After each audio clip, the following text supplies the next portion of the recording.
Good morning, students. Today I Gunjan Garg going to explain class 8 chapter The Power of Determination. Children, this is unit 6 section B. Okay students, the chapter is The Power of Determination. Now, it is possible that people with physical disabilities or adverse circumstances become overachievers in their attempt to overcome barriers. Think of these people mentioned on page 116 discuss in class. Okay students, यहाँ पे आपको बताया गया है कि कुछ लोग ऐसे हैं कि आपको लगता है कि ये पॉसिबल है। कुछ लोग ऐसे हैं जो फिजिकल डिसेबिलिटीज और बहुत ही उनकी जो कंडीशन थी बैड सर्कमटेंसेस के बावजूद भी उन्होंने ओवर अचीव किया है अपनी कंडीशन को। यानी अगर हम सोचते थे कि वो लोग ऐसा नहीं कर सकते due to their physical disabilities, तो लेकिन उन्होंने फिर भी उस चीज को पॉसिबल किया है। Okay, think of this people mention on page 116 discuss in class. ठीक है, 116 पे कुछ ऐसे लोग हैं जो फिजिकल डिसेबिलिटीज होने के बाद भी उन्होंने उसी फील्ड में जाकर अपना नाम कमाया है। ओके स्टूडेंट्स, और इसी की तरह द पावर ऑफ डिटरमिनेशन ये स्टोरी हम पढ़ेंगे। एक बॉय की स्टोरी है, Glenn Cunningham. Okay, the power of determination. Let's start the story. The one-room school was heated by an old-fashioned pot-bellied coal stove. यहाँ पे बच्चों बताया गया है कि एक स्कूल का रूम है, उसमें क्या था, एक ओल्ड फैशन पोट बेलिड कोयल स्टोव। यानी पहले टाइम में लोग स्टोव जलाते थे। पोट बेलिड यानी उसमें क्या करते थे, वो क्या केरोसिन भरते थे उसमें। ठीक है, वो बड़ा ही ओल्ड फैशन था एक स्कूल के रूम में।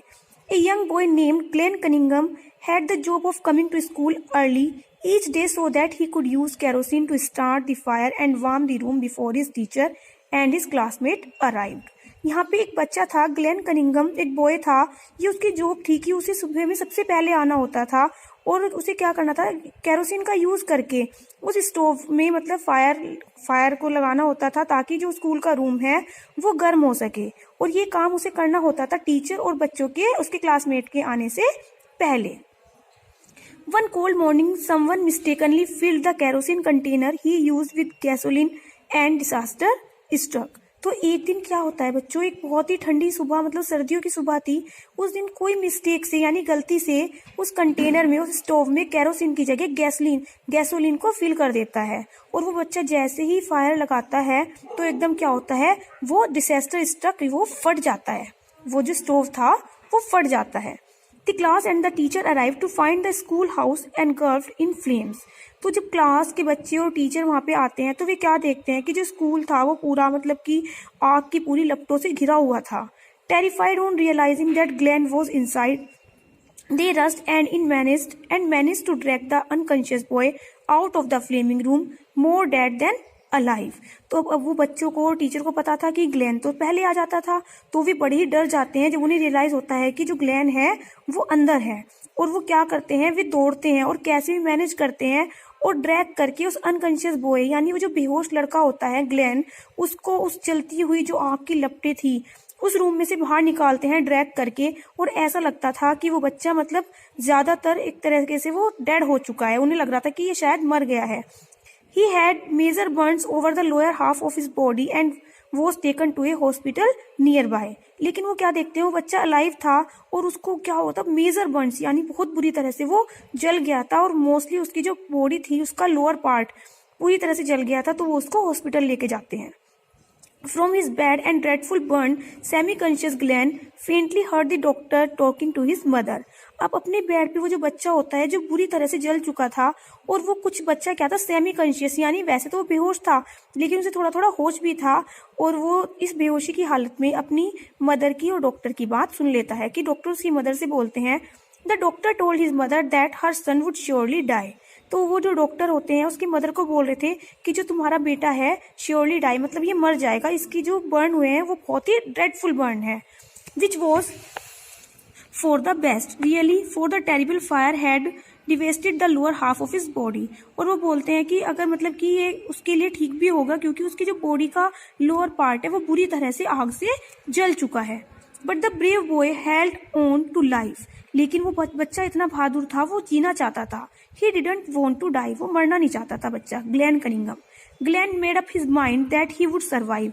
तो ग्लेन जो होता है वो अपना माइंड मेकअप कर लेता है कि उसे तो सर्वाइव करना है, मतलब इस दुनिया में जीवित रहना है।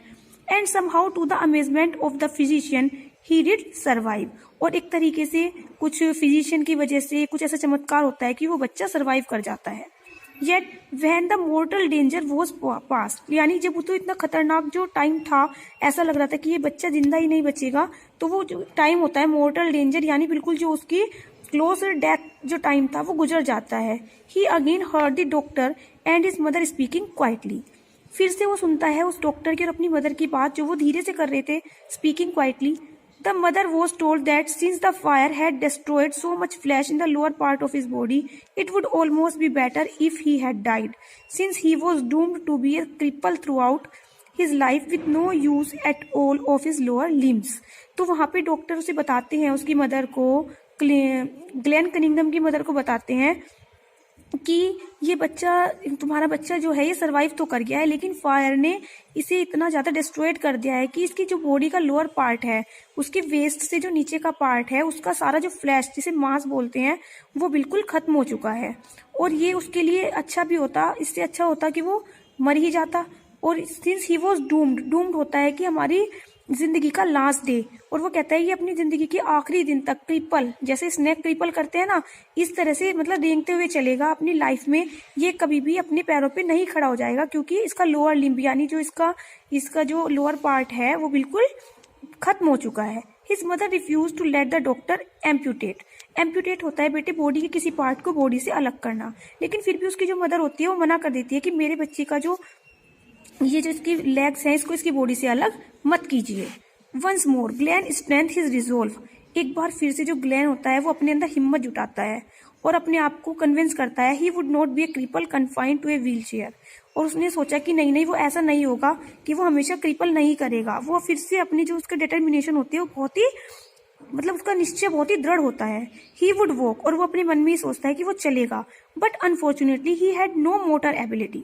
बच्चों मोटर एबिलिटी होती है हमारी चलने फिरने की ताकत, लेकिन वो क्या था उसके बच्चे के अंदर बिल्कुल भी दुर्भाग्य से समझ लो चलने फिरने की एबिलिटी उसके अंदर नहीं थी फ्रॉम द वेस्ट डाउन, क्योंकि उसका वेस्ट का नीचे का सारा पार्ट बिल्कुल खत्म हो गया था due to that fire.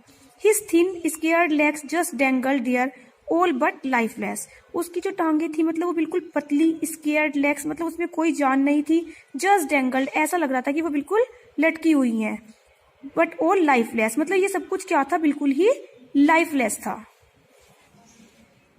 Okay students, अब देखिए eventually Glenn was release from the hospital. अब क्या होता है, ग्लेन जो होता है हॉस्पिटल से रिलीज हो जाता है। Every day afterwards, his mother and father would massage his little legs, but there was no feelings. हर दिन उसके जो पेरेंट थे वो उसकी लेग्स को मसाज करते थे, लेकिन उनमें कोई भी फीलिंग्स नहीं थी, उनमें कोई भी लाइफ नहीं थी। नो कंट्रोल, नथिंग, ना वो कंट्रोल कर पाती थी, कुछ भी नहीं था। Yet this determination that he would walk was as strong as ever. लेकिन फिर भी जो उसकी determination थी कि वो एक दिन चलेगा, वो उसकी हर दिन उसकी determination और भी ज्यादा स्ट्रॉन्ग होती जाती थी। When he wasn't in bed, he was confined to a wheelchair, यानी जब वो बेड पर नहीं होता था तो उसे एक व्हील चेयर पर बैठाया जाता था। One sunny day his mother wheeled him out into the yard to get some fresh air. एक दिन उसकी मदर उसे ताकि वो फ्रेश एयर ले सके इसके लिए उसे अपने यार्ड में लेके आती है। This day instead of sitting there he threw himself from the chair. उस दिन वो बच्चा क्या करता है, अपनी व्हील चेयर पर बैठने की बजाय जानबूझकर अपने आप को गिरा लेता है। Glenn pull himself across the grass dragging his leg behind him, और वो क्या करता है अपने आप को पुल करता है अक्रॉस द ग्रास, और उसकी जो जब वो अपने बॉडी के अपर पार्ट को ड्रैग करता है तो उसके लेग भी जो होते हैं ड्रैग करती हुई उसके पीछे चलती हैं।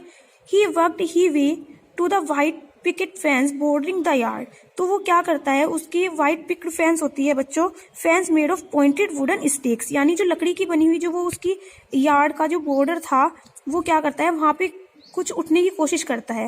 With great effort he raise himself up on the fence, और बहुत ज्यादा एफर्ट करने के बाद वो उस फेंस के थ्रू उसकी हेल्प से खड़ा हो जाता है। Then stake by stake he began dragging himself along the fence, और फिर वो स्टेक बाय स्टेक यानी उस स्टेक को थोड़ा थोड़ा अपने आप को ड्रैग करके आगे की तरफ ले जाता है। Determined that he would walk, और अपने मन में पूरा निश्चय कर लेता है कि वो जरूर वॉक कर सकता है। He started to do this every day until he wrote a smooth path all around the yard beside the fence. और वो ये डेली जब तक कर लेता है जब तक सोचता था कि ये पाथ मेरे लिए स्मूथ नहीं हो जाता। There was nothing he wanted more than to develop life in those legs. और बस उसने उसे सोच लिया था कि उसे क्या करना है, अपनी जो उसकी लेग है उसके अंदर लाइफ को लाना ही है, मतलब उसके अंदर जान लानी ही है। Ultimately through this daily massage, his iron persistence and resolute determination, Glenn did develop the ability first to stand up, then to walk haltingly with help, then to walk by himself and then miraculously to run. Ultimately यानी उस massage के through जो उसके parent उसकी massage करते थे और जो उसकी आयरन परसिस्टेंस का मीन्स है बच्चों यहाँ पे, जो उसकी डिजायरनेस थी, तो जो उसकी इतनी दृढ़ जो इच्छा शक्ति थी और जो उसने रेजोल्यूशन ली थी, जो उसकी डिटर्मिनेशन थी, उसकी हेल्प से जो ग्लेन था उसने डेवलप कर ली अपनी एबिलिटी। सबसे पहले तो स्टैंड अप यानी खड़े होने की, देन टू वॉक हॉल्टिंगली, फिर रुक रुक कर उसने चलना शुरू किया, विद हेल्प यानी किसी चीज की हेल्प से उसने रुक रुक के फिर चलना शुरू किया, then to walk by himself, और फिर वो विदाउट हेल्प अपने आप चलने लगा, and then miraculously to run. और उसके बाद उसने एक चमत्कार हुआ कि वो जो बच्चा जिसका बिल्कुल लेग्स जो थी बिल्कुल खत्म हो चुकी थी, उसने दौड़ना भी शुरू कर दिया। Glenn began to run to school. He ran for sheer joy of running and being able to run. अब जो ग्लीन था उसने क्या किया, वो स्कूल के लिए दौड़ के जाता था, और जो he ran for the sheer joy of running, वो रनिंग को इतना एंजॉय करता था, and being able to run क्योंकि अब वो दौड़ भी सकता था, तो वो हर जगह जो है दौड़ के जाता था। He ran everywhere that he could, यानी जहां पर वो जा सकता था वो दौड़ के जाता था। The people in his town would often see him run by on his way to who knows where, try to catch up with him and smile. और जो उसके टाउन के जो लोग थे जब वो उसे दौड़ते हुए देखते थे तो वो उसे स्माइल पास करते थे, यानी वो उसके लिए बहुत ही खुश होते थे कि ये बच्चा देखो जो कल चल भी नहीं सकता था, आज ये बच्चा दौड़ रहा है। Later in college Glenn made it to the track team where his tremendous determination paid off, यानी फिर उसने अपने बाद में ग्लेन ने जो क्या किया, अपने कॉलेज में एक ट्रैक टीम बनाई, और जो उसकी डिटर्मिनेशन थी, ट्रिमेंडियस डिटर्मिनेशन थी जो दौड़ने की, यानी लास्टली वो सक्सेस हुई। He eventually received the nickname the Kansas flyer, और उसे बाद में एक नेम मिला उसके दौड़ने की वजह से, वो उसका निकनेम पड़ गया Kansas flyer. In February 1934 in New York City's famed Madison Square Garden, this young man who was not expected to survive, who would surely never walk, who could never hope to run, this determined young man, Dr. Glenn Cunningham, ran the mile in 4 minutes and 8 seconds, the world fastest indoor mile. अब बच्चों क्या होता है, फरवरी 1934 में New York city में एक ये Madison Square garden था, वहां पर इस यंग मैन ने क्या किया जो कोई भी एक्सपेक्ट नहीं कर पा रहा था, ये कि ये बच्चा सरवाइव भी करेगा या नहीं, और वो चलेगा या नहीं चलेगा, और किसी को कोई होप नहीं थी कि वो दौड़ भी सकता है या नहीं। लेकिन अपने डिटर्मिनेशन की वजह से डॉक्टर ग्लेन कनिंगम ने क्या किया, उन्होंने 1 माइल 4 मिनट्स और 8 सेकंड में 4 माइल्स की दूरी तय की, the world's fastest indoor mile, और ये दुनिया की फास्टेस्ट इंडोर माइल थी। Later the same year in the prestigious outdoor track meet he shaved another second off his record to run the world's fastest mile of that time. और फिर जो Glenn Cunningham था उसने बाद में क्या किया, प्रेस्टिजियस आउटडोर ट्रैक मीट, यानी उसने फिर पहले तो इंडोर में किया, फिर आउटडोर में भी उसने एक ट्रैक मीट की, और उसने फिर अपना सेकंड रिकॉर्ड बनाया जिसमें उसने क्या किया था, to run the world's fastest mile of that time. जो उसने रिकॉर्ड बनाया था उस समय का, वो भी वर्ल्ड का fastest mile of that time, उस समय का सबसे तेज दौड़ने का रिकॉर्ड था। Okay students, you know this is very motivational chapter, you should motivate. देखो यहाँ पे बच्चों, जो कोई भी फिजिकल डिसेबिलिटी की वजह से ये नहीं समझना चाहिए कि हम ये नहीं कर सकते। अगर आपके अंदर भी ऐसी डिटर्मिनेशन होगी तो you can do whatever you want. Okay students, I hope you understood. Thank you once again.